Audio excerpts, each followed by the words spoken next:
Obsession is a horror film that has really gotten people talking. There's so much analysis and theorizing that depending on who you ask, you could end up with 10 very different answers as to what is going on within this film. But there's one piece, one subtle visual clue in the movie that I think everyone is overlooking, and that clue really shades the film in a new light. Add that clue to the fact that Nikki seemingly knows Bear's inner desires and mirrors them and acts very strangely compared to what we know about her, and I think we can start to piece together a pretty clear picture of what's going on here. So if you've seen Obsession, I have one question for you. Why, after Bear makes his wish, is Nikki commonly portrayed with her face covered in shadow? Now the answer may seem simple at first, and you can find the cinematographer discussing the fact that this was meant to add to the overall fear of Nikki. Obscuring her face makes her seem less human and more monstrous. However, while that is definitely a piece of it, I don't think that's all that's going on here. It occurs so frequently and is such a specific choice that I could not get out of my mind. And ultimately, Curry Barker and the cinematographer have talked about how Ari Aster is a big influence, and he also names other directors that he's linked up with that all have a lot of depth to their films overall. And so I'm certainly of the mind that there is something more going on here, more depth to Obsession that people just aren't quite seeing yet. You see, I think the fact that Nikki is often shrouded in darkness is meant to symbolize her losing her autonomy, symbolizing that she has become possessed by something or someone else, telling us that she has become Shadow Nikki. This is further bolstered by the scene where she is at Bear's door and has a small glint in her eyes. It is a soft white light, and to me it reads as an iteration of Prophet Eyes, a fantasy/horror trope often used to denote a character becoming possessed when it comes to horror specifically. But then of course the question remains, what exactly is Nikki possessed by? And that is what I intend on exploring today. What happened to Nikki and why the wish changed her so drastically? Before I do though, don't forget to like and subscribe. It always helps out a small channel like this one, and of course there will be some spoilers regarding Obsession as this video progresses, so you have been warned. So now that I've buried the lead just a bit, I'm just gonna lay it out there for you. I think Nikki was taken over by a literal shadow, Bear's shadow, which the shadow is a psychological concept. We'll get more into that in a moment. And I think the visual clue of Nikki being cast in darkness points to this being the case. Not only that, but I think it answers some questions surrounding the most interesting scenes and details of the film, like the scene when Bear calls the customer support on the back of the One Wish Willow box. However, we'll be talking about that scene towards the end. For now, let's get into what I mean when I say Bear's shadow. Chapter 2, The Shadow Self. As I mentioned before, when I'm talking about Bear's shadow, I'm referring to the psychological concept. If you are either familiar with the concept or just don't care about its history, I'm gonna go ahead and put a timestamp on screen. If you skip to that timestamp, you'll skip the history lesson, but you'll hear still what the shadow itself is. But otherwise, please, some of you indulge me here. Essentially, within the earliest days of psychology, there was this guy named Freud. You may know him for his extreme sexism or his weird beliefs about familial desire. But for today's purposes, all you need to know is Freud got famous for founding psychoanalysis and helped to popularize the idea of the unconscious mind. Now enter Carl Jung, a young hotshot who helped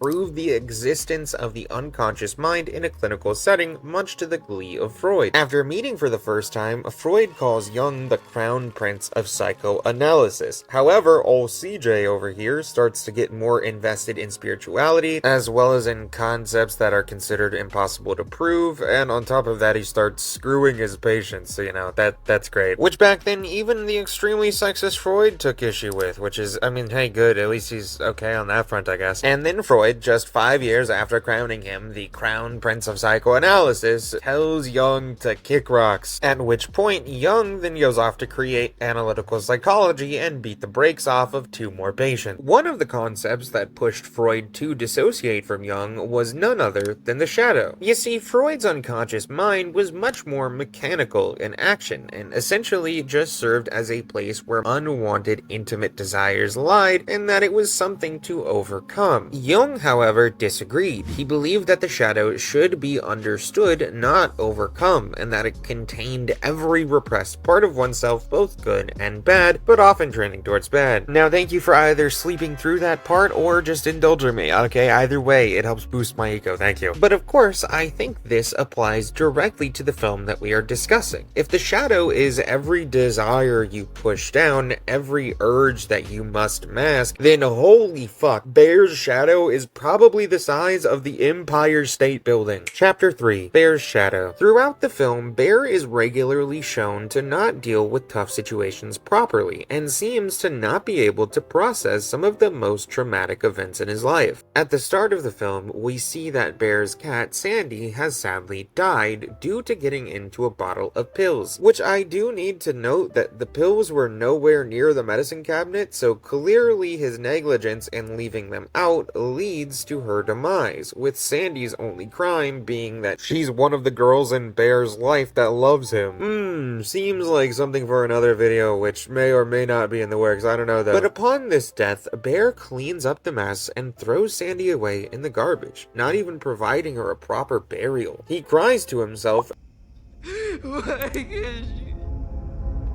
and then shoves it all down as he stares at photos of Nikki, likely fantasizing about being with her. Then, after he resigns to spending the night at home, he gets a call from Nikki, who he says nothing about his cat to, once again showing that he's repressing those emotions and feelings. And it is ultimately this call that prompts him to go to trivia night with his friends, because he wanted to ask out Nikki, or at least the fantasy of such beckons to him. Once there, he does not at first tell anyone of the events of the day, and only after his friend Sarah directly asks him about his cat does he make the situation known, meaning up until that point he just fully was pushing that down. Why to Sandy?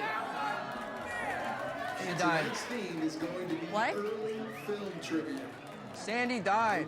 And even when he says something, he does so casually and suddenly, trying to act as if it's no big deal, like it doesn't bother him. And Sandy's death is obviously not the only thing that Bear represses emotions about. It seems that he represses emotions surrounding his grandmother's death, which is made clear through his abuse of her medication. We also know from the opening speech that Bear has long had feelings for Nikki, possibly even the full 7 years they've known each other. Yet we see from Bear's history that he started looking into how to actually get a relationship with Nikki in the week prior to the film's beginning, meaning that he likely was repressing his emotions for Nikki for a very long time, which in his opening speech, Bear acknowledges that he was scared to tell her about his feelings because She's too good. which is, it's certainly cope. I mean, it's so obviously cope. And furthermore, we also see from Bear's history that he had an inkling that Nikki only thought of him as a friend, hence his history having how to know if you've been friend zoned. Yet Bear was still in his mind set on asking Nikki out, meaning while stifling or repressing his infatuation with Nikki, he was also repressing feelings of unrequited love, which all of these things that he's consistently pushing down would make up Bear's shadow. Chapter 4, Shadow Nikki equals Bear's shadow twisted with her mind. Now that we've clarified exactly what the shadow is and what Bear's shadow consists of, I think we can start to build up our proof that it is Bear's repressed desires that are twisting Nikki's mind. Obviously, first of all, the wish itself is the outcome of all of Bear's repressed emotions, literally. Why does Bear make this wish, and why does he wish that Nikki loves him more than anyone else in the world? Because Bear, even when directly confronted, was unable to share his true feelings. Do you like me? What? Because if you do, now's the time to tell me.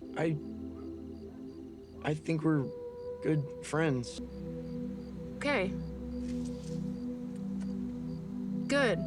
And he has clearly long wanted this relationship. And he, probably childishly might I say, believes that he loves Nikki more than anyone in the world and wants her to return it. Except, of course, again, Bear has a very narrow understanding of love, romance, and infatuation, a very childish understanding, if you will, which is further clarified when he says to Nikki, So it's a romance. No, it's not a romance, it's a love story. Isn't that the same thing? Next, we can also look at how Nikki acts immediately after the wish. She starts saying things that don't quite make sense, Nikki, are you okay? Are you okay? and that I think people are misinterpreting, particularly when Nikki says, Maybe you want to come inside? I mean, I did just lose my cat, Bear. people take this to somehow be a sign that Sandy's soul has overtaken her. But I don't think that's the case at all. Rather, Bear's repressed emotions that include sadness surrounding Sandy has started to assimilate Nikki's mind immediately after the wish, causing her to quite literally mirror emotions of sadness surrounding death. I just don't know if I can be alone right now. Why? My dad's dying. Yet, when Bear doesn't seem to understand or like that, she puts on a front trying to attribute these emotions to something entirely different. I think this is also why she tried to create a memorial for Sandy, trying to show her respect and help him process it through the standard ways of respecting a dead animal. And when that doesn't work, she literally shoves it down Bear's throat. Which I also would like to note that yes, it is gross and not normal to eat a dead pet or something, but in most societies, the best way to handle a dead animal is to cremate it, bury it, or eat it. Like, those are the respectful ways to do it. And I don't think anybody usually would say throwing them in the trash would be respectable, but that is what Bear does to Sandy.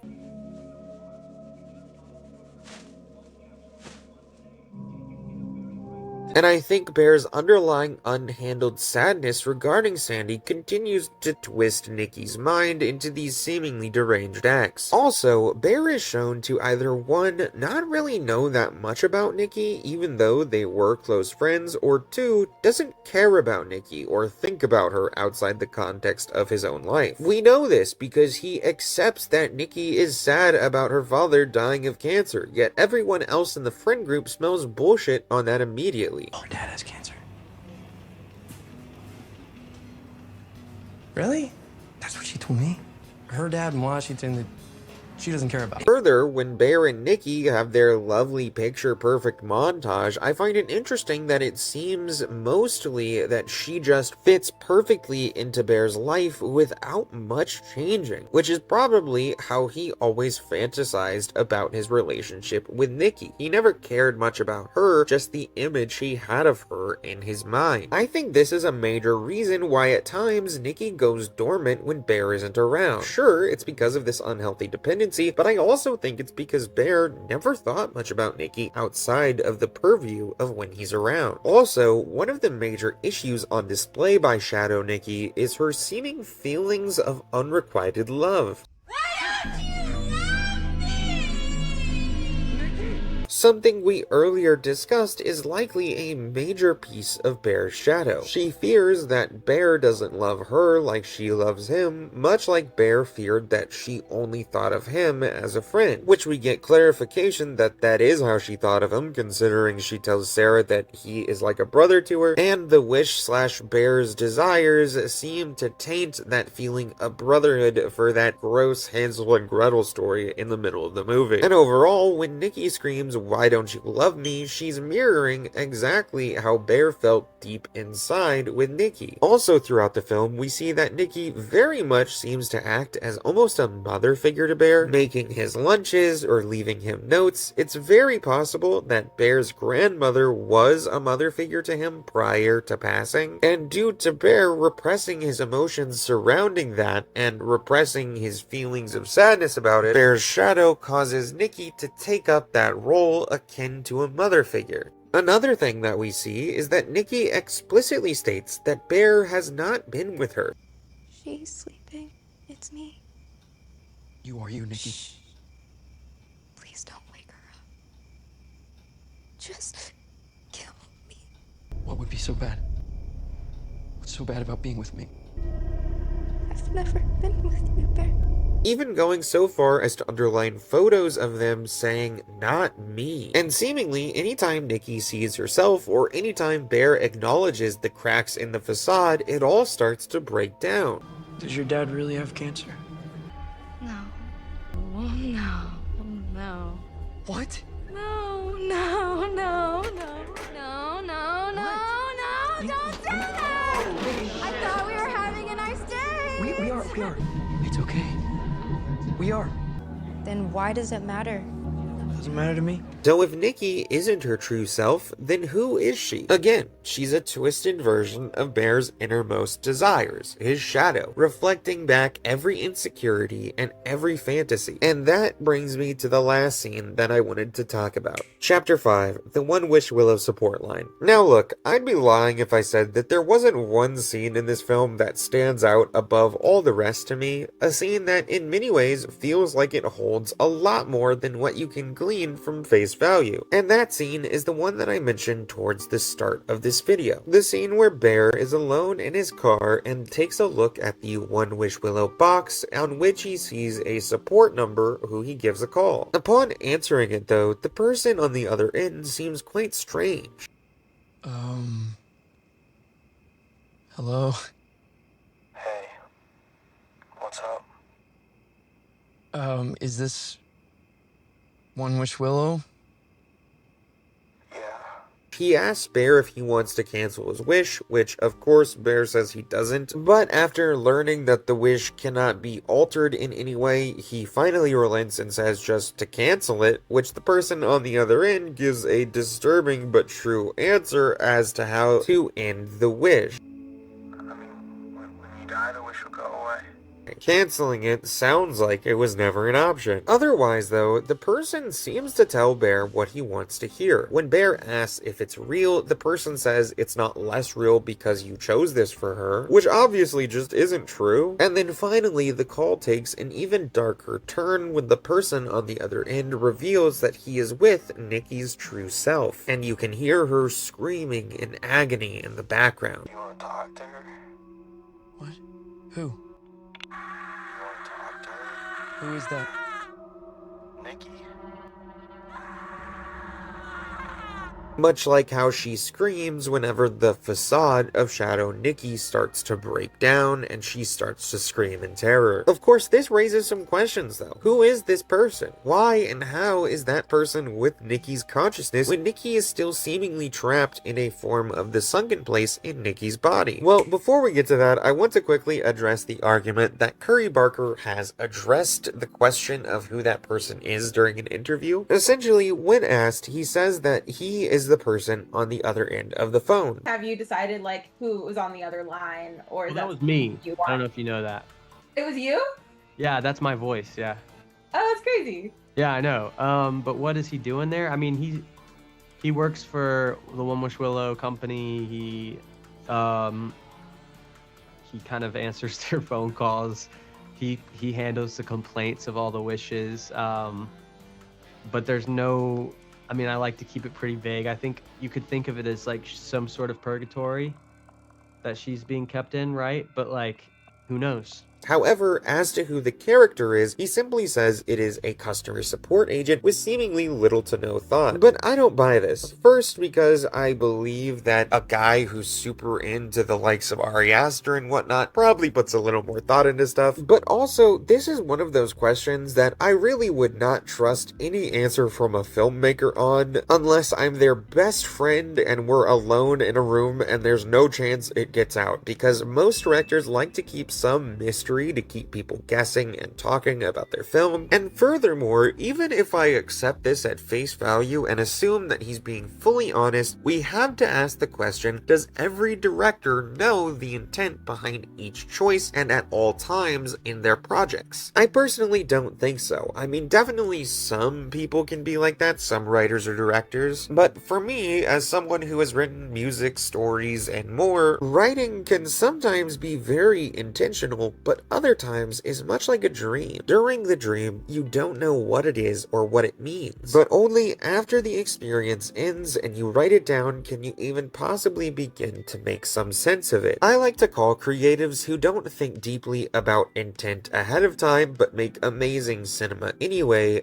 go by gut directors. Essentially, they just make gut decisions and there is some meaning under there, but really they're not putting a lot of thought into it as they do it. And yeah, apparently on set, Curry allowed many last-second changes suggested by the actors that clearly made it better. So Curry could definitely be a go-by-gut director. To point to another, in my opinion, would be David Lynch. God rest his soul, but you know, he had a unique brand of surrealism, and on things like Inland Empire would write scripts the morning of. But either way, my main point is it's hard to rely solely on the director's words here, which is why I do not exactly believe Curry here. So what is it that I believe is happening in this scene? I think that Bear is speaking with his shadow over the phone. A shadow that is mirroring somewhat the truth and somewhat of what he wants to hear. Toying with him due to Bear's inability to truly understand his own repressed desires and emotions. Knowing full well, for example, that he doesn't want to cancel the wish, but will plead for it anyway, which is why he messes with him in this way. Because Bear doesn't really care about the underlying morality of anything,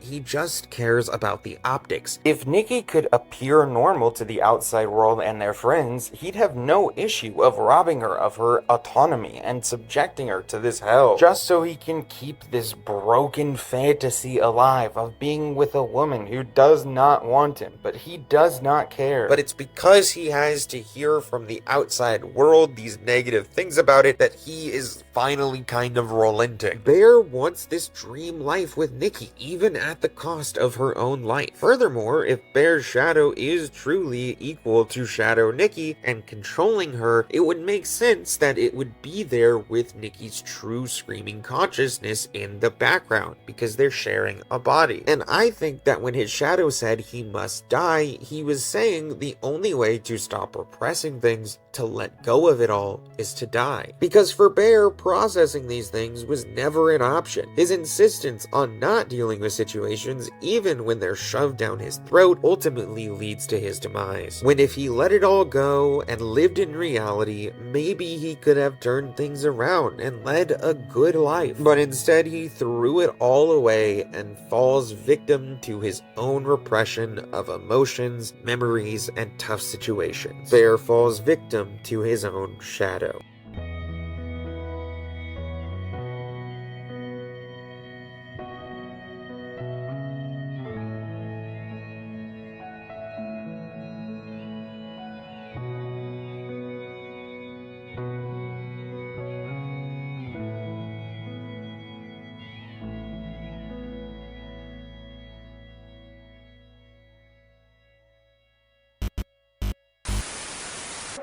At least that's my thoughts on the matter. Please let me know what you guys think in the comments down below. Is there anything that I missed or anything that you think is super important here? What are your interpretations? Let me know that down below as well. There's definitely more that I have to say about this movie. I mean, there's just so much depth to it, I believe, but ultimately I hope to say more of that in future videos. For now, this is the second movie-based video in a row, so we'll hopefully get back to some Malcolm in the next vid. And yeah, I'm definitely looking forward to doing some more varied content, you know, movie analysis, TV analysis, etc. Also, besides talking about some more sitcom related stuff, this upcoming Wednesday on July 29th at around 7 p.m. PST, I'm going to be streaming Sekiro. It's my favorite FromSoft game by far, but ultimately I never beat the final boss, even though I beat the rest of the game. So it'll be an excuse to go back, beat that, or try to at least, and then also maybe get some good clips for you guys and chat with you all about movies and whatnot. So subscribe and be on the lookout for that. Again, July 29th, Wednesday at 7 p.m. PST. Don't forget to like and subscribe for more content like this in the future. Without further ado though, guys, my name has been Crazy Rocky, and this has been a smoking session.